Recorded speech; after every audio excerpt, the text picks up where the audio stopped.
Andreasa de volta para conversar conosco mais uma vez sobre Sérgio Moro.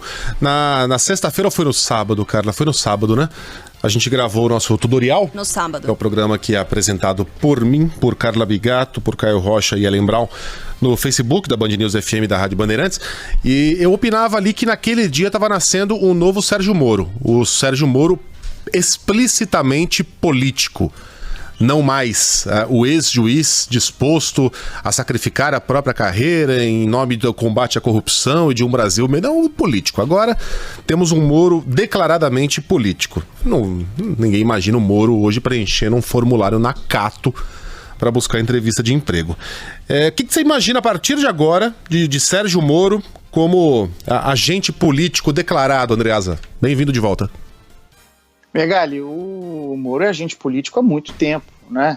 Tem gente mesmo que diz, os seus detratores, que conforme explicitado pela Vaza Jato, ele seria agente político mesmo enquanto juiz.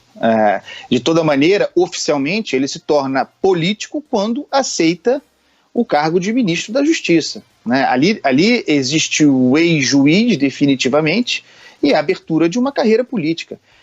Para mim sempre esteve claro que aceitando o desafio de ser ministro da Justiça, um cargo político, portanto, se associando ao projeto político bolsonarista, num primeiro momento Sérgio Moro talvez almejasse o Supremo Tribunal Federal, mas à medida em que tomou gosto e compreendeu a linguagem política, entendeu também que a sua dimensão era maior, potencialmente maior do que aquela contida simplesmente na cadeira no STF. Em determinado momento, isso certamente incomodava o presidente da República, o Sérgio Moro, e entendeu que, estando no Ministério da Justiça e tendo a seu dispor o aparelho, o apetrecho do Ministério, da estrutura pública federal, ele poderia ser mais do que o ministro do Supremo, ser mesmo um agente político partidário. Eu acho que o Sérgio Moro encarna um fenômeno que eu chamo de lavajatista, o fenômeno do lavajatismo, que é um fenômeno de natureza política, que empurrou ele a aceitar o Ministério da Justiça e que o empurrará, imagino,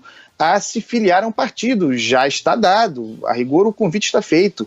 Ele é uma espécie de cara de um partido ao qual não pertence, que é o Podemos, o partido do Álvaro Dias. Vou ficar surpreso se nos próximos tempos, depois de um período de descanso a que ele se prometeu, ele não se filie a esse partido. A aposta do presidente Jair Bolsonaro é curiosa e não é desprovida de lastro, não é desprovida de fundamento. É arriscada, mas tem fundamento.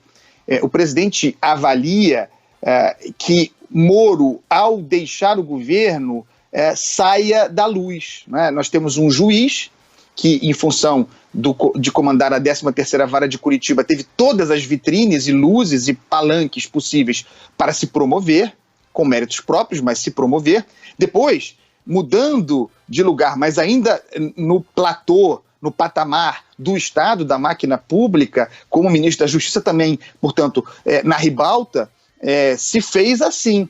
Mas agora, essa é a aposta do presidente, será que o Sérgio Moro, mesmo com o seu fenômeno de popularidade, se sustentará pela primeira vez sem o Estado para lhe fazer palanque? Essa é a aposta do presidente. É arriscada, porque o Sérgio Moro, além do fato de ser muito popular, é aquele que no passado foi agente que concorreu decisivamente por meio, não digo que de propósito, mas por meio dos processos que conduziu e por encarnar o lavajatismo, foi elemento decisivo para a eleição do Jair Bolsonaro. Você pode tirar vários componentes que concorreram para a eleição de Jair Bolsonaro e ainda assim, possivelmente, ele venceria. Mas se você tirar o lavajatismo, não teríamos Jair Bolsonaro presidente. Esse agente político, que tudo bem, dentro do aparelho do Estado, concorreu decisivamente para a eleição de Jair Bolsonaro, pode vir agora ganhar uma nova ribalta na condição de algoz de Jair Bolsonaro, de o Robespierre que volta com o seu jacobinismo que beneficiou Bolsonaro no passado, agora para lhe cortar a cabeça.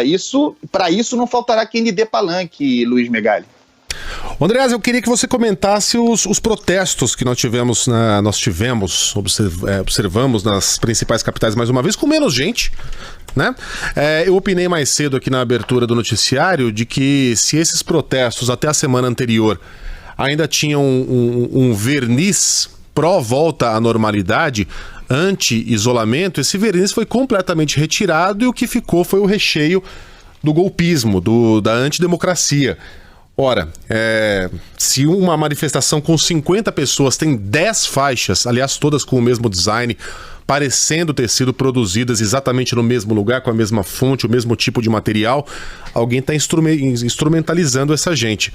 E a maior prova de que a doença foi politizada é que nesse protesto supostamente anti-isolamento, a cada vez que uma camiseta com o nome de Sérgio Moro era queimada, 100% das pessoas apoiavam aquele ato. Ora, qual a relação entre uma doença e o governismo? Eu não posso ser um simpatizante de Bolsonaro e ao mesmo tempo achar que para minha saúde é uma boa ideia que a gente fique isolado em casa?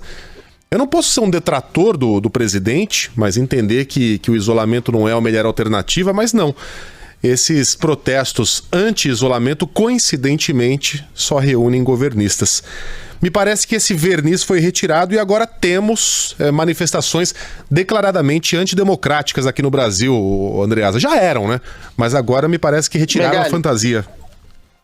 A Covid-19 é meramente pretexto, mas essa agenda, que eu chamo de forja de cultura plebiscitária, estava dada desde o mês 3 do governo Jair Bolsonaro.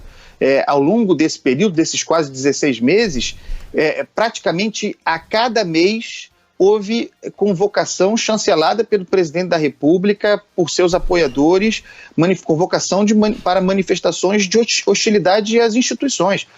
Pode ser ao Pacto Federativo, portanto, agora, mais recentemente, contra os governadores, com o pretexto de críticas às suas medidas restritivas, mas sempre com ataques ao Supremo Tribunal Federal para enfraquecer o poder da República, sempre incondicionalmente contra o Congresso, personificando suas lideranças, porque personificar é importante para um projeto populista, atacando a democracia representativa para enfraquecer esse instrumento de mediação, esse poder intermediário, né?